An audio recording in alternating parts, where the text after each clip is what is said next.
हमेशा सबसे ज़्यादा पावर उसके पास नहीं होती जो सबसे स्मार्ट इंसान होता है, बल्कि उसके पास होती है जो सबसे भोला भाला, सीधा साधा, मासूम और शायद थोड़ा बेवकूफ़ दिखाई देता है। शायद आपको समझ नहीं आया, चलो अच्छे से समझाता हूँ। जब आप अपने आप को कम सक्षम दिखाते हो तो लोग सुपीरियर फील करते हैं। उनकी ये धारणा बन जाती है कि वो सुरक्षित हैं, but you know it falls sense of security. लेकिन बेवकूफ़ दिखाई देते हुए आप क्वाइटली ऑब्जर्व करते हो, सीखते हो, समझते हो और अपने आप को उस पावर के लिए योग्य बनाते हो। ये टैक्टिक्स ह्यूमन साइकोलॉजी के दो बड़े फोर्सेस, अंडर एस्टिमेशन और ईगो को टारगेट करता है, जो शायद सबसे तेज दिमाग को भी अंधा बना सकता है, क्योंकि यही है आर्ट ऑफ प्लेइंग डम्ब।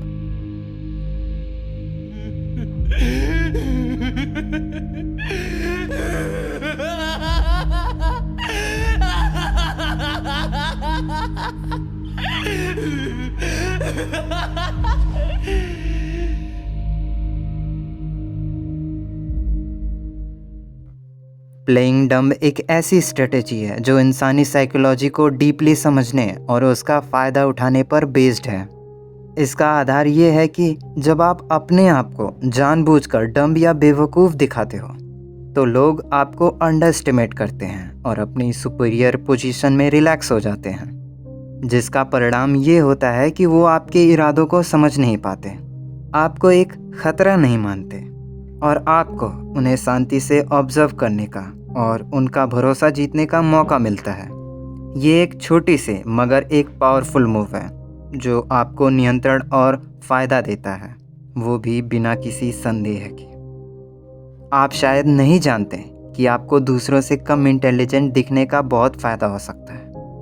अगर आप अपनी असली चाल छुपाकर कमज़ोर दिखने की एक्टिंग करेंगे तो वो आपको अपनी असली फीलिंग और प्लान्स को आसानी से बता देंगे, और यही तो चाहिए। जब दूसरे आपकी एबिलिटी को अंडरएस्टिमेट करेंगे तो वो अपनी सुरक्षा से बाहर हो जाएंगे और आप उनकी वीकनेसेस का फ़ायदा उठा सकते हैं। आप हालात को अपने फ़ायदे के लिए मैनिपुलेट कर सकते हैं। पर फिर सवाल आता है कि ये काम कैसे करता है? तो ध्यान से समझो, इंसान का दिमाग नेचुरली एरोगेंट होता है।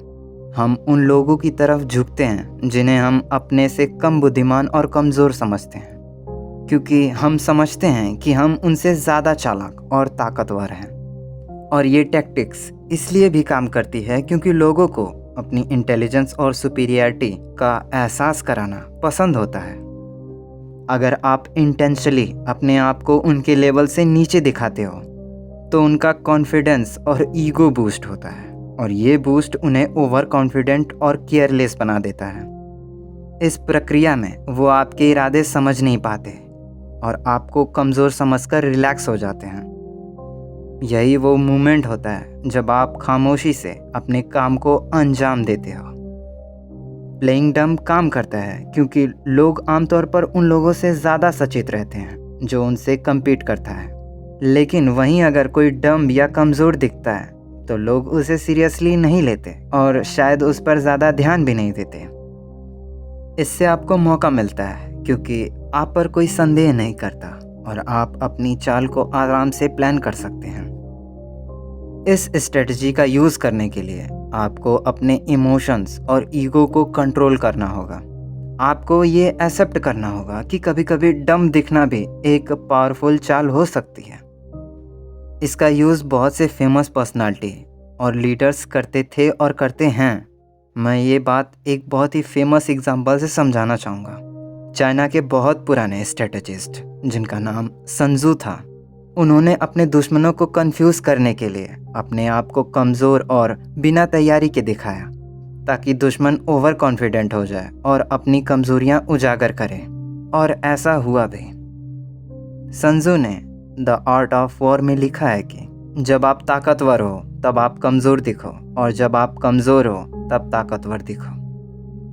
ये लाइन काफ़ी अच्छे से समझाती है कि दूसरों को कैसे मिसलीड करना है, कैसे और कब खुद को कमज़ोर, असहाय और असक्षम दिखाना है ताकि उन्हें लगे कि वो आसानी से जीत सकते हैं।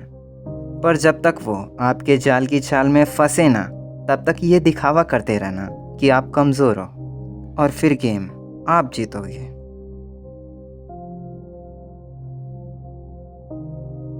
जब आप प्लेइंग डम करते हो तो आप अपने पर्सोना में एक मास्क क्रिएट करते हो जो लोगों के परसेप्शन को मैनिपुलेट करता है। ये मुखौटा उन्हें आपकी असली क्षमता देखने से रोक देता है और वो आपको अंडरस्टिमेट करते हैं, जो कि आप चाहते हो। अब ध्यान से समझो इस बात को।